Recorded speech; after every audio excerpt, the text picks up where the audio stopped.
Talaga, Sara Duterte, ano naman tong kumakalat na balita? Lahat na lang pinarir mo. Ina ba naman mga minamahal? Imagine nai-issue ka na sa pagnanakaw, kaya ka nga nai-impeach.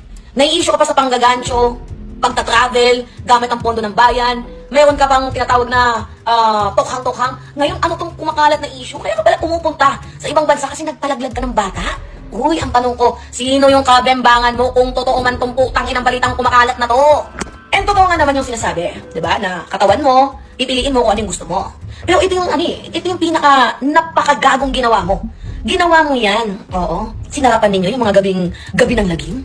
Tapos nung may nabuo na, anong kasalanan ng sanggol para ipa-abort mo? Tingnan nyo naman yun, oh. Kung totoo man, kung totoo. Kaya ka mayat-maya pumupunta ng ibang bansa kasi nagpalaglag ka. Eto, gusto namin tong malaman. Totoo ba tong kumakalat na balitang to? Kasi ako, ayaw manira. Hindi ka naman sumasagot sa impeachment. Meaning, totoo ba yon? Silent means yes? Ngayon, gusto namin marinig dito. Totoo ba na nagpalaglag ka ng bata, Sara Duterte? Totoo ba itong balita ng isang vlogger na kaya ka pumupunta sa ibang bansa kasi nagpalaglag ka? Sinong lalaki ang tumira sa'yo? Sinong lalaki ang bumembang sa'yo? Utang ina ka talaga. Kinakahiya ka naming mga babae, nakakasuka ka. Mas malala ka pa sa pokpok. Kung sa bagay, sabi mo nga ikaw yung presidente ng impyerno. Talaga nga namang pinanindigan mo.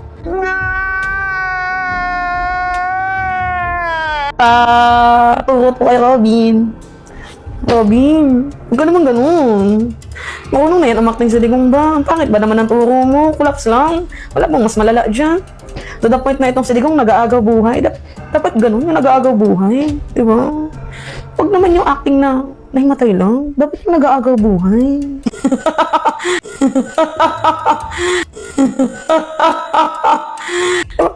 Para naman masyadong intense. Gagawa lang rin naman kayo ng exaggerated na balita. Dapat yung ginalingan nyo na. Hindi kami nasasatisfied ba? Huwag naman ganyan, Robin. Artista ka, pero hindi ka marunong magturo ba? Sino ba yung nag-insist dyan? Diba? Over naman!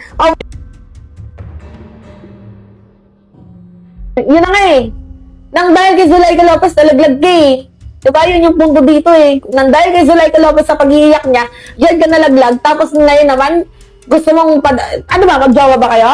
Ha? Ito ba yung kinakamay mo?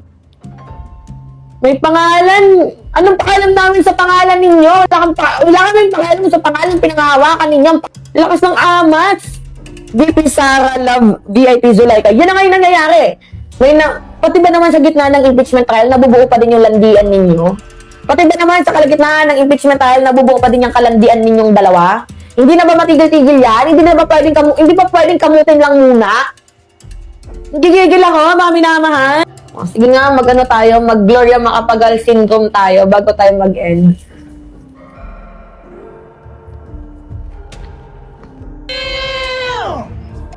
Ito din si Vice President Sara Duterte, presidente din ng impyerno.